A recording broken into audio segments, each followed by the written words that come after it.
Corresponde ahora escuchar al doctor Omar Iguela, quien es, además de médico forense, integrante del Ministerio Público Fiscal e integrante del Comité de Bioética de esta institución. Adelante.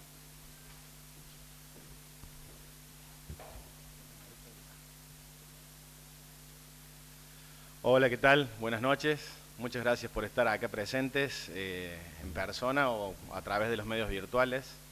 Gracias por estar presentes escuchando que hablemos de este tema, que es un tema sobre el cual los médicos y las personas tenemos que hablar. Estamos atravesando momentos sociales en los cuales tratamos de negar un poco la muerte y la muerte nos va a alcanzar a todos, tarde o temprano. Y es preferible que sepamos de qué se trata. Por lo menos eso creo yo.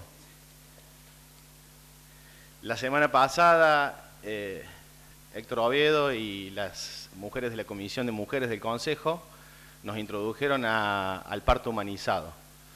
Y si bien el médico tiene que acompañar ese proceso tan importante que es el nacer, y también tiene que acompañar este proceso que es el morir, los dos son procesos individuales, así están descritos. El hombre se muere solo y nace solo, es un proceso por el cual tiene que atravesar solo. Y para eso, mientras más preparado esté, mejor. Voy a tratar de ser lo más práctico posible, voy a tratar de dejar la sensibilidad en manos de Pecas y de Mario, para que abordemos el tema puntual de cómo actuar como médicos frente a la muerte. Tenemos una ley nacional que exige que elaboremos dos constancias, un informe estadístico de defunción y un certificado médico de defunción. En términos generales, en casi todo el país eso se encuentra unificado. En Córdoba está unificado en un solo documento que tenemos que llenar, que tiene esa doble importancia, la primera de certificar la muerte y la segunda de hacer estadística para que sepamos de qué se muere la gente y actuemos en consecuencia para prevenir futuras muertes. La ley es bastante extensa, nos dice en qué casos hay que hacer certificados, cómo se deben hacer, cuáles son las disposiciones posteriores del cadáver en casos de muerte.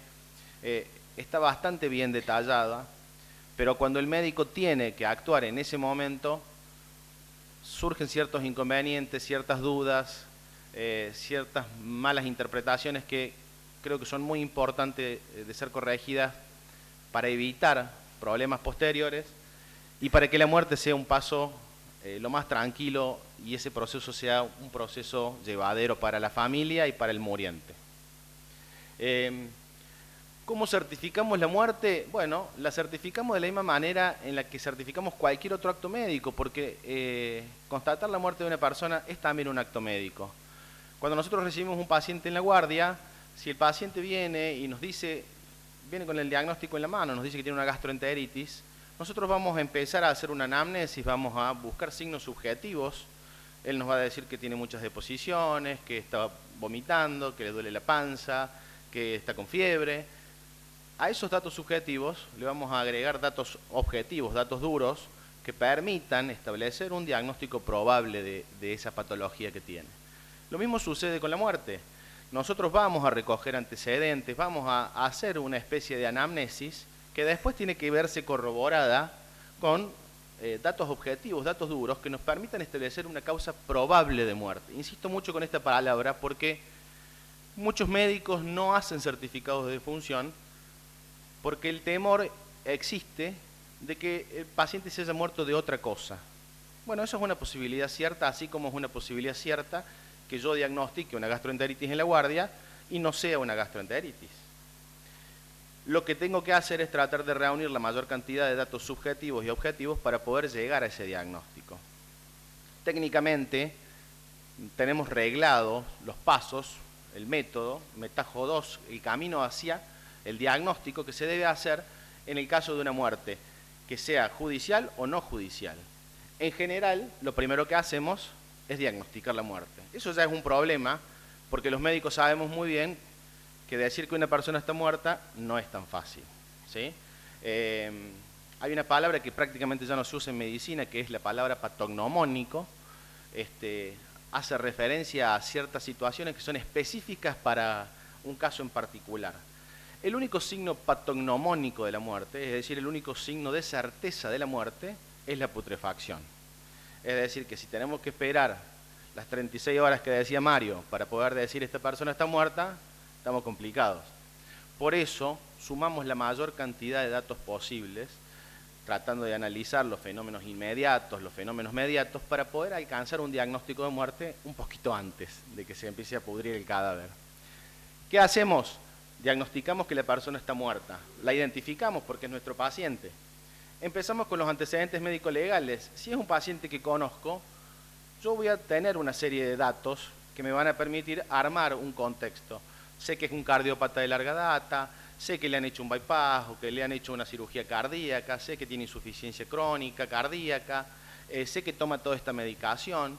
Todo eso forma parte de los antecedentes médico-legales del paciente.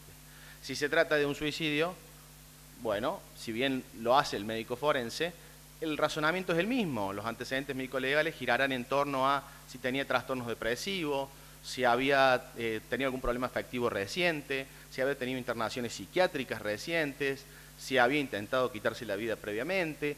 Es decir, para cada posible situación existen antecedentes médico-legales específicos que debemos reunir que le den coherencia al diagnóstico final. Después vamos a tener que hacer un examen del lugar del hecho. Más adelante les voy a contar que, por ejemplo, en Buenos Aires, y aquí en el Ministerio de Salud de Córdoba se está trabajando en eso, existe ya el certificado de defunción digital. Es una herramienta muy útil, ojalá que la tengamos pronto, pero esto no exime al médico de tener que ir a la casa de la persona que falleció, revisar la casa y revisar al muerto, porque forma parte del acto médico. Vamos a tener muchas más facilidades en lo burocrático, pero el acto médico sigue siendo el mismo, sigue siendo el acto médico. Después tenemos que examinar el cadáver, porque si nos pasa como María Marta García Belsunce y se nos escapan 3 orificios en la parte posterior de la cabeza, vamos a tener que dar explicaciones de por qué no examinamos el cuerpo de la víctima. Una vez que hicimos estos procesos, tenemos que establecer básicamente 2 conceptos. El primero es cuánto hace que falleció, para que este cuento que estamos haciendo en función de los antecedentes que nos cuentan terceros porque la persona está fallecida y su historia clínica, encaje en los datos objetivos que estamos recogiendo del paciente y del lugar del hecho. Si el cadáver tiene un enfriamiento cadavérico que sugiere que efectivamente falleció cuando la hija nos dice que se descompuso, existe coherencia. Si la rigidez también es consistente, si las livideces también son consistentes, vamos armando el cuento de manera coherente. Y finalmente establecer una causa probable de muerte, que es la que vamos a terminar poniendo en el certificado de defunción. Existe un modelo internacional que el Ministerio de Salud de la Nación aplica para llenar este certificado de defunción. Este certificado básicamente nos obliga a transcribir una serie de datos filiatorios del paciente, que hay que hacerlos de la manera más prolija posible. Ya vamos a ver 2 o 3 ítems importantes para tener en cuenta, pero que en la parte más sustancial, que es a la hora de establecer la causa de muerte, nos pide que llenemos 2 partes, una parte 1 y una parte 2. En la parte 1 vamos a poner aquellas enfermedades relacionadas con la cadena de acontecimientos que condujeron a la muerte. Esa parte 1 tiene 2 líneas, una línea A y una línea B. En la línea A ponemos la enfermedad o condición patológica final, inmediata o directa que condujo a la muerte. Esta tal vez es la menos importante de las 3 líneas, porque en términos finales todos nos morimos de un shock cardiogénico irreversible, todos nos morimos de un paro cardíaco. Es decir, que esta información final no nos va a brindar demasiado dato estadístico. Lo importante es que podamos establecer, hilar, una causa de muerte que el día de mañana pueda ser útil a los fines estadísticos. Entonces, en la línea B pondremos la causa antecedente originaria y la causa intermedia intervinante. En la línea C, en la segunda parte, pondremos otras entidades morbosas, otras enfermedades que pueden haber colaborado para que se produzca este desenlace fatal. Este es el certificado de defunción. Básicamente estamos hablando del punto 7, que es el punto más importante, en el cual tenemos que tratar de ser lo más claros posibles y tratar de ser lo más precisos posibles para que este certificado, este informe estadístico de defunción, tenga verdadero valor. Algunos principios básicos para llenar el certificado de defunción. La letra tiene que ser lo más clara posible, preferentemente en mayúscula. Hay que tratar de evitar abreviaturas, porque muchas veces se malinterpretan esas abreviaturas. Varias abreviaturas son similares, entonces pueden significar cosas distintas. Tratemos de usar información veraz, no información, como dijimos antes, subjetiva, sino la mayor cantidad de información objetiva, dura, que podamos recoger para llegar a ese diagnóstico. Tratar de establecer la causa de muerte con localización de la patología que provocó la muerte. Es muy común que se ponga infarto, pero el infarto puede ser mesentérico, puede ser cerebral, puede ser miocárdico, es decir, hay que ser lo más precisos posibles. Tratar de escribir una secuencia lógica entre estas tres líneas, la línea A, la línea B y la línea C. Tratar de registrar una única causa fundamental, que es la que finalmente lo lleva a la muerte. Tratar de registrar los tumores. Estadísticamente, Córdoba es uno de los mejores lugares para vivir en el mundo, porque nadie se muere de cáncer. Estadísticamente hablando, si ustedes quieren evitar morir de cáncer el día de mañana, vénganse a vivir a Córdoba, porque no figuran en las estadísticas. Entonces, desde ese lugar, los números son muy provechosos. Por eso es tan importante que esta información se rellene adecuadamente. En el caso de muertes postquirúrgicas, es importante señalar cuál es la patología por la cual fue operada esa persona y tratar de evitar síntomas o modos de morir, porque eso no aporta a la causa real de la muerte. Puntualmente en el caso de muertes perinatales, Virginia, bueno, los neonatólogos que estén acá saben mucho más que yo de esto, pero sí estas normas internacionales hacen dos recomendaciones: consignar las afecciones de la madre cuando se estime que hay una relación causal con la muerte del feto o del nacido vivo, y tratar de indicar siempre, en el caso de defunción por hipoxia, si esa hipoxia fue notada por primera vez antes del inicio o durante el trabajo de parto o en el parto, y la gravedad con el Apgar. Son dos puntos específicos que las normas internacionales sugieren que se valoren en el caso de muertes perinatales. Bueno, Mario también nos dijo que hay situaciones en las cuales no hay que hacer el certificado de defunción. Bueno, en esto el Código Civil de la Nación, el Código Penal de la Nación y el Código Penal de la Provincia de Córdoba son bastante explícitos. Toda muerte homicida, suicida, accidental o de causa de etiología dudosa debe ser autopsiada y por lo tanto no se debe hacer certificado de defunción. ¿Se entiende bien? Homicida, suicida, accidental o de causa dudosa. Nosotros no vamos a hacer nunca un certificado de defunción de causa eficiente de muerte. Eso solamente lo puede hacer un médico forense. Vamos a tratar de alcanzar una causa probable de muerte. Por eso es que los invito a que inviten a sus colegas a, si reúnen elementos suficientes, realizar el certificado de defunción, porque nunca vamos a llegar a una causa eficiente de muerte, a no ser que lo abramos y encontremos el tabique septal necrosado. La causa de defunción que vamos a poner en un certificado es una causa probable de muerte. ¿Qué dificultades se encuentran a la hora de hacer el certificado? No completar este acto médico del que hablamos, no revisar el cuerpo. Hay muchísimas situaciones que, dada la sensibilidad del momento, son muy difíciles de llevar adelante. Hay que pedirle a la familia que se retire de la habitación y hay que desnudar el cadáver y hay que revisar el cadáver. Es parte del proceso del acto médico, es decir, forma parte del método científico que tenemos que utilizar en cualquier paciente, en este caso un paciente fallecido. Cuando los cadáveres están en avanzado estado de descomposición, resulta verdaderamente dificultoso hacer este tipo de procesos. Ese puede ser un justificativo válido para no extender un certificado de defunción. En esos casos se judicializa la muerte, el cadáver va a una cámara de frío y en otras condiciones los médicos forenses pueden hacer el certificado de defunción. Que falten antecedentes suficientes, es muy importante poder hilar y establecer una causa probable de muerte, y para eso necesitamos antecedentes médico-legales. Si no conocemos nada del paciente, no vamos a poder llegar nunca a la causa probable de muerte. Lo que mencionaba el doctor Oviedo hace un ratito respecto a que lamentablemente sucede muy seguido que son las mismas funerarias las que terminan sugiriendo diagnósticos para evitar que el médico lamentablemente termina aceptando, para evitar que lo llamen y lo llamen y lo llamen porque el certificado tiene alguna dificultad. Esto les cuento que el registro civil, cuando no recibe un certificado de función, se comunica con ustedes y se los informa. Es decir, que en general no es cierto que el registro civil no les recibe el certificado de función. Es la misma funeraria que no quiere hacer 2 viajes y les pide que lo rehagan y lo rehagan y lo rehagan. ¿Sí? Siempre dar el teléfono y la dirección porque existe la posibilidad de algún error a la hora de llenar el formulario y hay que salvarlo.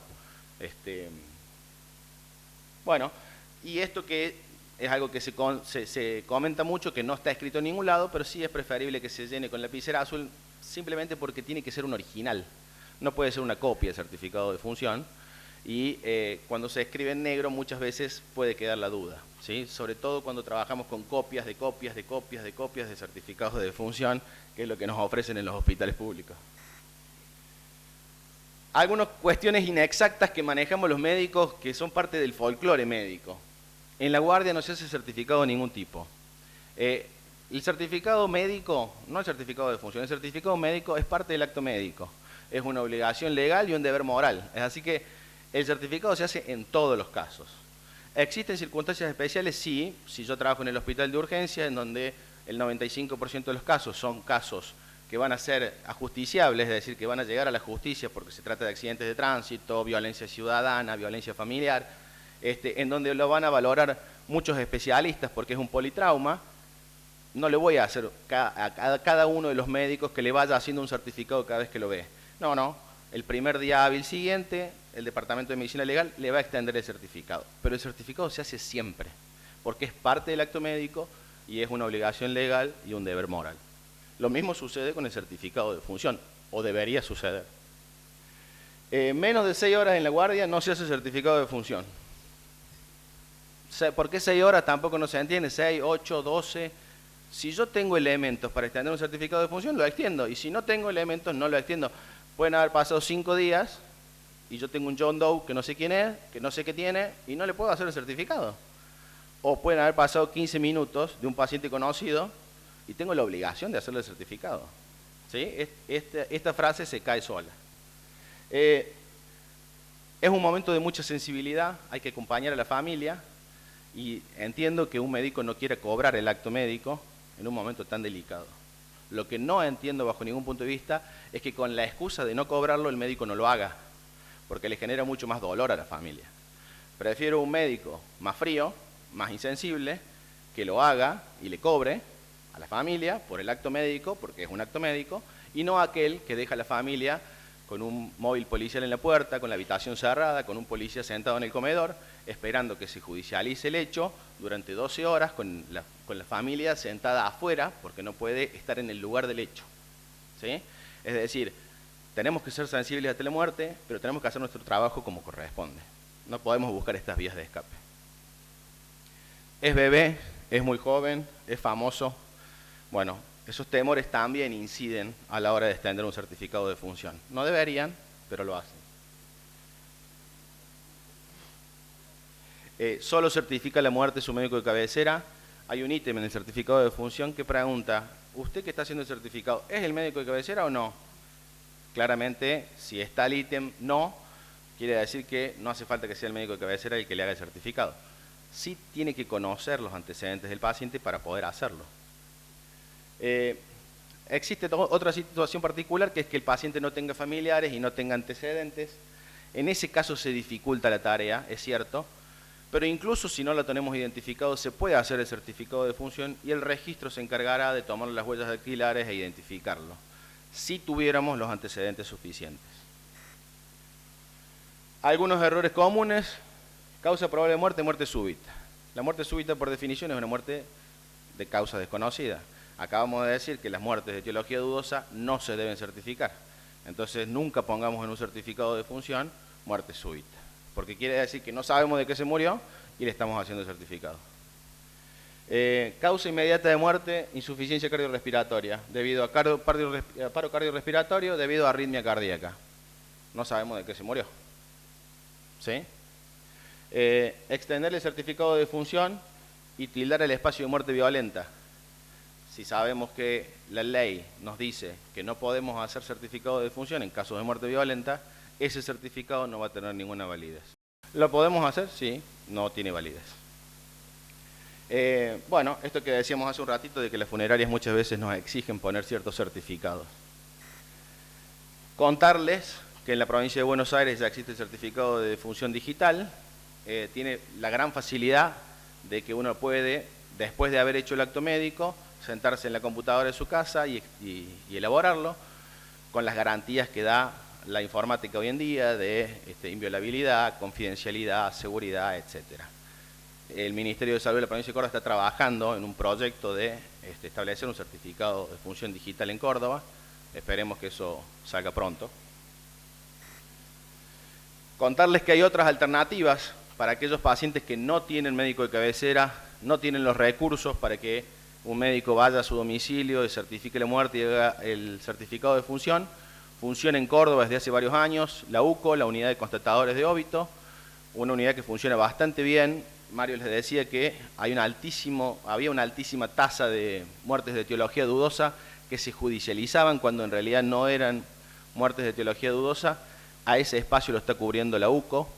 Son médicos que están de guardia las 24 horas del día, los 7 días de la semana, y en todos aquellos casos en los cuales no se sabe si la muerte es de etiología dudosa o no, el personal policial que llega al domicilio se comunica con el 101 da aviso a esta unidad, a la UCO despacha un médico y el médico, si reúne los antecedentes suficientes, elabora el certificado de defunción, y si no, nos avisan a los médicos de Policía Judicial, al Ministerio Público Fiscal, y judicializamos el hecho. ¿Sí? Y existe también desde hace un año más o menos, no sé Cristina, me parece que hace un año, la posibilidad de que aquellos afiliados de PAMI tienen también un médico constatador que se acerca a los domicilios de los afiliados y con la misma dinámica que los médicos de la UCO, si cuenta con los antecedentes suficientes, realiza el acto médico y extiende el certificado de defunción. ¿Sí? Bueno, esto era, la idea era que sea lo más práctico posible, que quedara bien claro qué es lo que se debe hacer, qué es lo que no se debe hacer, siempre teniendo en cuenta que es un proceso muy delicado y que tenemos que acompañar a la familia y al muriente. Nada más, gracias.